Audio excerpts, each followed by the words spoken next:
Hi, I'm Steve Lemons, and I'd like to read 1 Corinthians chapter 7.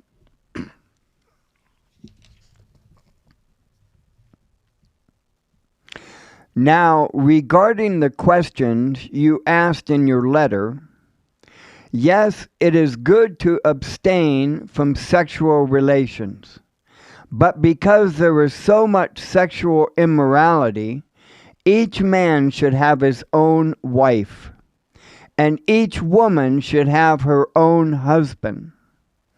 The husband should fulfill his wife's sexual needs, and the wife should fulfill her husband's sexual needs.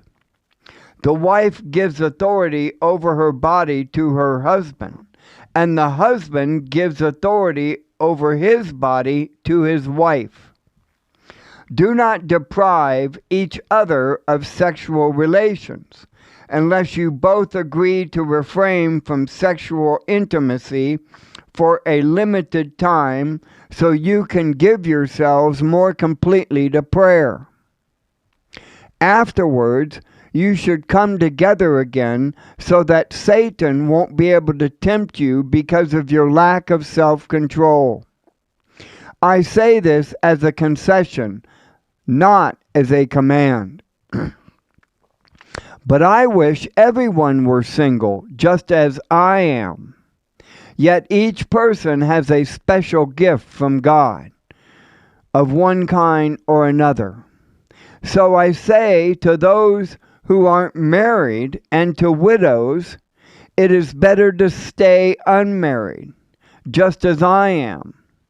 But if they can't control themselves, they should go ahead and marry. It's better to marry than to burn with lust.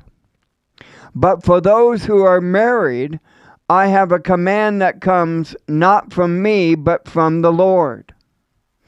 A wife must not leave her husband, but if she does leave him, let her remain single, or else be reconciled to him. And the husband must not leave his wife. Now I will speak to the rest of you, though I do not have a direct command from the Lord. If a fellow believer has a wife who is not a believer, and she is willing to continue living with him, he must not leave her. And if a believing woman has a husband who is not a believer, and he is willing to continue living with her, she must not leave him. For the believing wife brings holiness to her marriage, and the believing husband brings holiness to his marriage. Otherwise, your children would not be holy, but now they are holy. But if the husband or wife who isn't a believer insist on leaving, let them go. In such cases, the believing husband or wife is no longer bound to the other, for God has called you to live in peace. Don't you wives realize that your husbands might be saved because of you? And don't you husbands realize that your wives might be saved because of you? Each of you should continue to live in whatever situation the Lord has placed you, and remain as you were when God first called you. This is my rule for all of the churches. For instance, a man who was circumcised before he became a believer should not try to reverse it. And the man who was uncircumcised when he became a believer should not be circumcised now. For it makes no difference whether or not a man has been circumcised. The important thing is to keep God's commandments.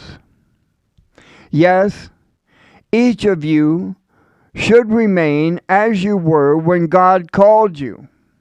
Are you a slave? Don't let that worry you. But if you get a chance to be free, take it. And remember, if you were a slave when the Lord caused you, you are now free in the Lord.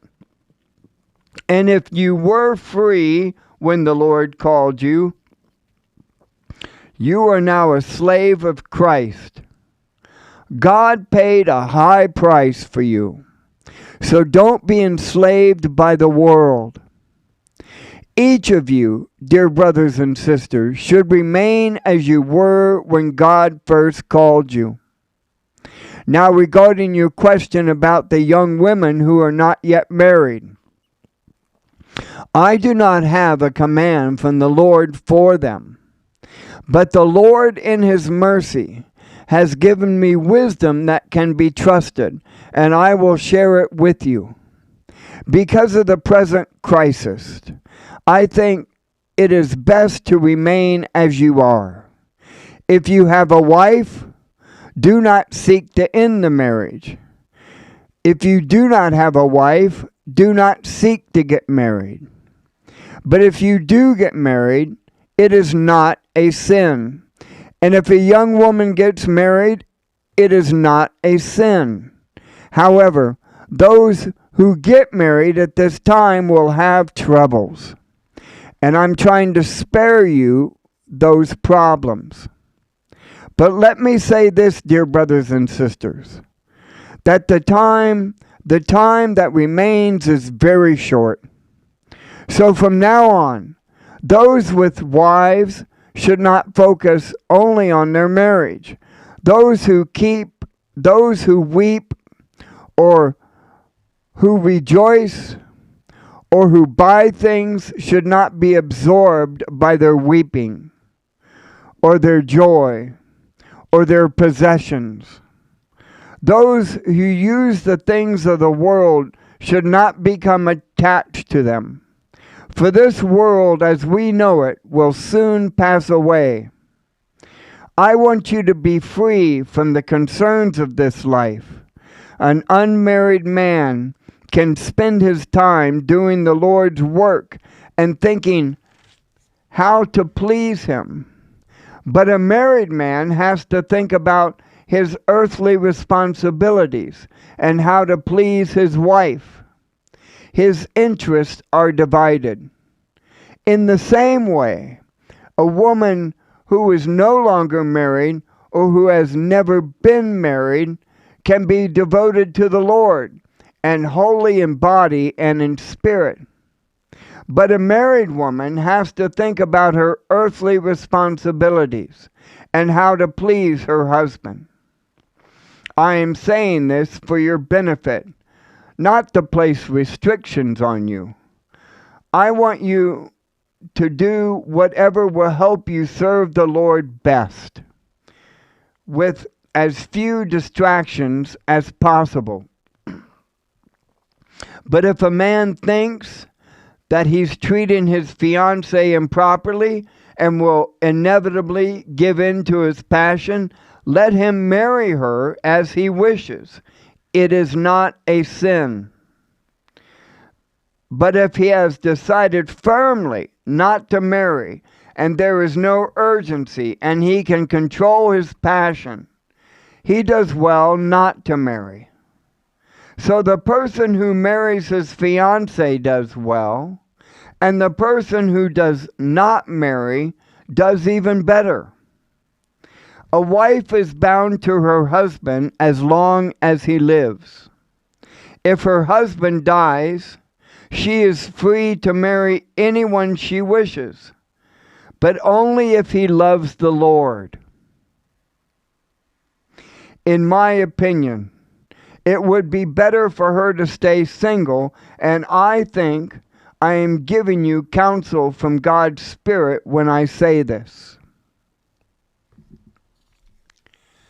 1 Corinthians chapter 7.